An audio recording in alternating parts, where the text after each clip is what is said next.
Bonjour les Itata, bienvenue dans votre émission Coutez ça. Aujourd'hui, nous allons parler de transition énergétique avec un acteur incontournable de la transition. Je vais parler du SMEM, donc du syndicat mixte d'énergie de la Martinique. Et pour en parler, j'ai le plaisir de recevoir le directeur de cabinet du SMEM, Monsieur Johan Villerons. Bonjour Monsieur Villerons. Bonjour Astrid. Comment allez-vous? Très bien, merci et vous? Ça va, merci. Alors, nous allons parler du SMEM. Déjà, dans un premier temps, est-ce que vous pouvez présenter ce que c'est? Alors, le SMEM, syndicat mixte d'énergie de la Martinique, on vient changer de nom, mais on va aborder tout ça tout à l'heure. Nous sommes une collectivité territoriale, c'est un syndicat mixte de communes qui regroupe donc les 34 communes de la Martinique et la CTM. Okay.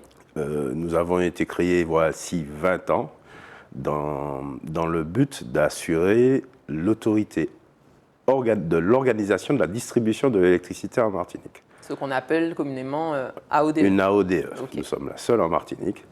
Donc, en gros, nous sommes propriétaires du réseau de distribution. Alors, pour dire schématiquement, c'est le réseau qui, au final, amène l'électricité chez vous. Donc, qui achemine l'électricité. Voilà. Donc, à ne pas confondre avec EDF, vous travaillez bien évidemment avec eux. Mais on travaille avec eux. En fait, plutôt, EDF travaille pour nous, puisque nous sommes propriétaires du réseau et nous avons passé une convention avec EDF, qui donc s'occupe de la gestion de notre réseau. Donc, sur ce point-là, EDF travaille pour nous. Ils vous fournissent? Ils vont dans les orientations qu'on définit sur ce que doit devenir le réseau de distribution. En fait, pour tout vous dire, il y a 3 types de réseaux en Martinique, en fait 2 en gros. Un réseau de transport qui a plus de 60 000 volts, et ensuite un réseau de distribution à 20 000 volts, et ensuite on la baisse encore une fois à 220 volts. C'est l'électricité que vous avez, dans les maisons. Donc, et nous sommes propriétaires donc, du réseau basse tension, le 220, et moyenne tension, le 20 000 volts. Il n'y a pas de haute tension? C'est le 62 000 volts, et là, c'est EDF qui s'en occupe exclusivement. D'accord, c'est trop dangereux. Il y a des risques. Vous imaginez, il y a quelques risques. Tout à fait. Mais donc, sur le réseau de distribution, c'est ça, c'est le moyenne et basse tension. Donc, c'est le réseau finalement le plus important en termes de distance. Et c'est celui qui alimente tous les foyers. Tous les foyers martiniquais et puis les entreprises. Voilà. D'accord. Donc le SMEM, on l'a connu sous le syndicat mixte d'électricité de Martinique. Maintenant, il est devenu le syndicat mixte d'énergie. Pourquoi ce changement de nom? Alors les élus ont voté le changement de nom simplement pour que le nom colle mieux à l'activité, à notre activité. Comme je vous disais, on a été créé à l'origine pour s'occuper de la distribution. Et au fait, nos compétences se sont élargies au fil du temps. On s'est par exemple intéressé aux énergies renouvelables. Nous avons des centrales photovoltaïques donc, qui utilisent le soleil pour produire de l'électricité. On s'est intéressé à la maîtrise de la demande en énergie. On s'est intéressé à l'éclairage public. Et donc, bon an, mal an, notre champ de compétences s'est bien élargi et ne se limite plus seulement à la distribution d'électricité, même si c'est encore l'une de nos compétences principales. D'accord. Donc là, on vise à l'horizon 2030 le 100% autonomie énergétique. On en est où en Martinique? Il y a du boulot. Oui. Vous vous doutez bien. On est un peu plus de 20% d'ENR sur le réseau. Ça veut dire qu'il y a 20% d'énergie renouvelable et on est encore dépendant à 80% du fioul. Donc, il y a un gros effort qui doit être fait. 100% autonome, ça voudrait dire 100% ENR, ce qui voudrait dire qu'il faut qu'on passe donc ENR par énergie renouvelable. Oui, voilà, énergie renouvelable. Qu'on passe un certain nombre de contraintes. Parce que chez nous, les énergies renouvelables les plus connues sont le soleil et le vent. Tout le monde en entend parler, hein, le photovoltaïque et l'éolien. On a la mer aussi, hein. Il y a la géothermie. Il y a la terre, on est en train de travailler justement sur la géothermie. Aussi, oui. Il y a la biomasse. On a eu la centrale bagasse biomasse d'ailleurs au Galion. De Trinité, tout à fait. Et l'inconvénient de certaines de ces énergies, je pense au photovoltaïque et l'éolien, c'est que quand il n'y a pas de vent, pas d'électricité. Quand il n'y a pas de soleil, pas d'électricité non plus. Donc il y a un certain nombre de technologies, de techniques qui permettent de pallier ces difficultés. Et c'est là aujourd'hui tout l'enjeu, parce que passer à 100% ENR, ça veut dire qu'on a franchi ce cap technologique qui nous permet notamment de stocker et de produire à tout moment. Parce qu'évidemment, le Martiniquais, la Martiniquaise ou l'entreprise, ce qui l'intéresse, c'est qu'il y ait de la lumière quand il appuie sur le bouton, ou la clim, et non pas les difficultés qu'on a à équilibrer la production et la demande. Et au milieu de tout ça, il faut un système neuronal ou un système vasculaire, on peut comparer à ça, qui permet d'acheminer l'ensemble de ces énergies produites, quelles qu'elles soient.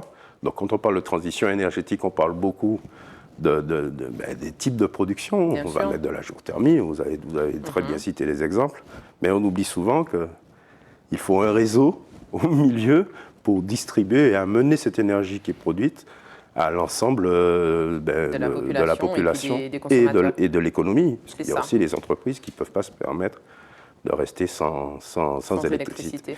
Et ce réseau-là, justement, c'est le nôtre et il faut qu'on se prépare à ça. Donc il y a encore du boulot. Alors dans ce que vous dites, j'entends que ça sous-entend qu'il y aura des travaux à mener. Comment on fait pour faire des travaux tout en continuant à alimenter la population en électricité? On ne peut pas arrêter d'un coup de fournir pour... En fait, au-delà des travaux, je parlais de cap technologique à passer. Parce que les travaux, on en fait tous les jours. Bien sûr. Donc on sait gérer, on peut travailler sous tension ou couper certaines parties. Malheureusement, vous savez, il y a des petits délestages à des moments pour travaux.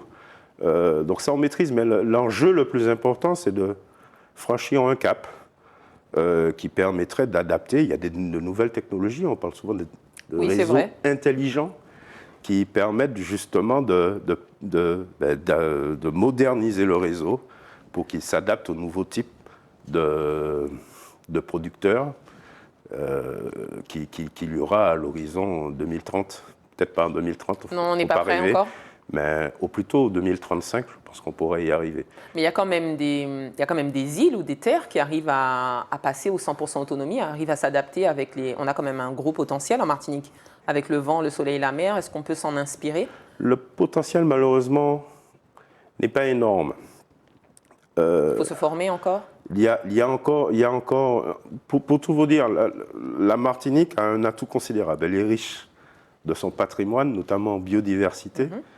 Et on ne peut pas imaginer mettre des éoliennes partout en Martinique. Voilà, donc il faut pouvoir compenser. On a identifié un potentiel en géothermie, mais on n'a pas plusieurs sources géothermales qui nous permettraient de fournir l'ensemble de la population. Il y a, par exemple, sur l'hydroélectricité, il y a des potentiels, mais ce sont des petits potentiels. Donc on a si on multiplie les petits potentiels au bout d'un moment, c'est l'intérêt, c'est d'essayer de les multiplier, de les faire fonctionner ensemble. C'est le rôle du réseau, et de les stocker quand il faut, de rendre cette énergie quand on en a besoin, tout en assurant un minimum de confort et de développement économique. J'entends bien, parce qu'on entend souvent ça, mais le réseau est aussi l'un des facteurs importants pour assurer un développement économique, on va dire, durable sur la Martinique. Donc c'est une somme d'enjeux. Oui, qu'il faut savoir équilibrer et ajuster. Et puis surtout qu'il faut pouvoir anticiper. C'est ce qu'on est en train de faire aujourd'hui. En parlant de consommation, en Martinique, c'est qui les plus gros consommateurs d'énergie électrique? Est-ce qu'il y a des filières particulières où on consomme plus que d'autres et il faudrait porter une attention particulière à celle-ci? On ne va pas... Pointer du doigt. Comment dire? Ouais, voilà, forcément pointer du doigt. Je crois que tout consommateur peut encore faire des efforts. On en fait déjà beaucoup. On a fait d'énormes progrès en Martinique en matière de ce qu'on appelle la MDE, non barbare, qui signifie maîtrise de la demande en énergie. Parce qu'évidemment, c'est ce qu'il y a de moins cher à faire. C'est toujours moins cher d'économiser que d'installer une nouvelle centrale pour produire. Donc, l'effort à ce niveau-là doit être collectif. Il doit être fait au niveau de chacun de nous, chaque foyer, par des petits gestes, qu'on commence à bien maîtriser, qu'il faut rappeler de temps en temps, d'ailleurs, on s'y emploie. Ça peut être fait au niveau des collectivités et aussi au niveau des entreprises. Donc, oui, c'est une rééducation à mettre en place. C'est une éducation à mettre en place et surtout à perpétuer. À rappeler, voilà, il faut le rappeler en permanence parce que ça fait aussi partie de la transition énergétique. La France a connu ça récemment. C'est ça. On a bien entendu, à cause du conflit en Ukraine, ils ont dû faire des efforts. Bon, nous, on est déjà on est malheureusement un peu plus habitués. Si on peut dire ça comme ça. Rodés à la technique. Pour tout vous dire, je peux prendre juste un exemple. Oui, allez-y. On sait tous qu'il y a des efforts minimums, et de ne pas climatiser porte ouverte, des gestes essentiels. Éteindre la lumière quand on quitte une pièce, enlever le chargeur dans la prise quand on etc. Oui, vous voyez, vous les connaissez bien. On a participé à des opérations qui ont consisté à remplacer les lampes à incandescence ou halogènes par des ampoules LED. Oui, vous avez mis aussi en place des boîtes d'économie d'énergie, des calendriers. Ça a très bien marché. Calendrier d'énergie au bureau. Tout à fait. Vous continuez toujours ce genre d'opération de temps en temps? Sous une autre forme, oui. Puisque maintenant ça a été bien intégré, donc on passe à l'étape d'après. L'étape d'après, par exemple, ça a été l'éclairage public qu'il a fallu moderniser. Et ne serait-ce que ça, sur une vingtaine de communes qui ont participé à l'opération, c'est 50 à 70% d'électricité en moins. Et on peut aller encore plus loin en en amenant encore une fois de l'intelligence sur le réseau. Donc il y a un début, il faut tester. Bon, l'éclairage public, ça ne se fait pas tout seul. Il y a eu quelques difficultés on a trouvé des solutions. Mais voilà, il faut du temps et surtout avoir le temps de déployer l'ensemble. Mais ça fonctionne et quand ça fonctionne comme ça en masse, évidemment, on est content parce que ces économies d'énergie-là nous amènent à terme à envisager une autonomie énergétique 100% ENR à plus ou moins court terme. Bon, très bien, continuons les essais. Essayons de faire adhérer le plus de personnes possible. Justement, les YOL arrivent bientôt. Le tour des YOL arrive bientôt. Votre YOL est prête, c'est bon? Elle est prête. On y croit. Donc vous avez une YOL aussi, SMEM, c'est ça? Oui, tout à fait. Ça fait depuis longtemps. Le SMEM sponsorise une YOL. Alors que là, cette année, nous sommes co-sponsors avec Solarinox et Limitless. C'est ça, ok. Et c'est une YOL dont nous sommes très fiers parce que déjà, ça a été l'une des toutes premières à intégrer les femmes. Donc ce sont des valeurs que nous partageons, qui nous accompagnent beaucoup, qui participent avec nous à des opérations de maîtrise de la demande en énergie, donc avec un esprit, on va dire, ouvert, complet, innovant. C'est une YOL qui reçoit en retour beaucoup de reconnaissance de la part du public. Donc nous la soutenons toujours avec autant de plaisir. Donc durant le tour des YOL, vous allez mettre en place un grand quiz. Le grand quiz SMEM Thiboug Énergie. Tout à fait. Donc, il y aura un QR code à scanner. Donc, comment ça va se passer? Où je trouve ce QR code? Comment ça se passe? Le QR code, vous pourrez le trouver sous plusieurs endroits. Déjà en télé. D'accord. Donc, pour les Zitata. Merci Zitata. Voilà. Donc, vous allez voir apparaître des spots avec ce petit QR code. Il suffira de le scanner. On peut le trouver sur le tour. Il y aura des hôtesses, les yoleurs. D'accord. Donc les yoleurs de notre YOL vont le porter, la YOL, en fait, il sera partout, il faudra être vigilant. Sur des goodies, il faudra être vigilant, scanner. En tout cas, il y a de magnifiques cadeaux à gagner. Tout à fait. Donc on reste toujours dans l'idée, bien évidemment, de l'autonomie. Donc il y a batterie portative, ventilo solaire, brumisateur solaire et luminaire solaire. Absolument. On peut pas rêver mieux. Et puis, et aussi, on va comparer ça à un groupe électrogène. Ce sera le plus gros lot. Le plus gros lot, effectivement. Un groupe électrogène qui fonctionne sur panneaux solaires. Donc on est toujours dans l'idée de promouvoir l'intérêt de défendre les économies d'énergie. Bien sûr. Donc il y aura, suite à quelques questions, on va poser des questions sur le SMEM, sur la YOL, sur les économies d'énergie, histoire, vous voyez, de répéter plusieurs fois le discours. Et il y aura 20 gagnants par jour.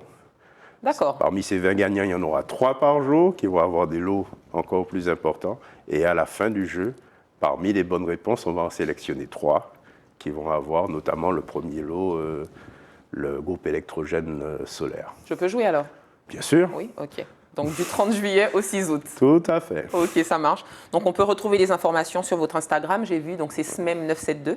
Tout à fait. Ok, et puis on espère... Sur la page Facebook aussi. Oui, la page Facebook aussi, SMEM972. Voilà. Très bien, on espère que le public répondra nombreux à cette invitation de jeu. En tout cas, merci beaucoup, Monsieur Villerons, pour l'échange. C'est moi qui vous remercie. Merci aux Zitata, j'espère que cet échange vous a plu. Quant à nous, je nous dis à très bientôt pour un autre Écoutez ça.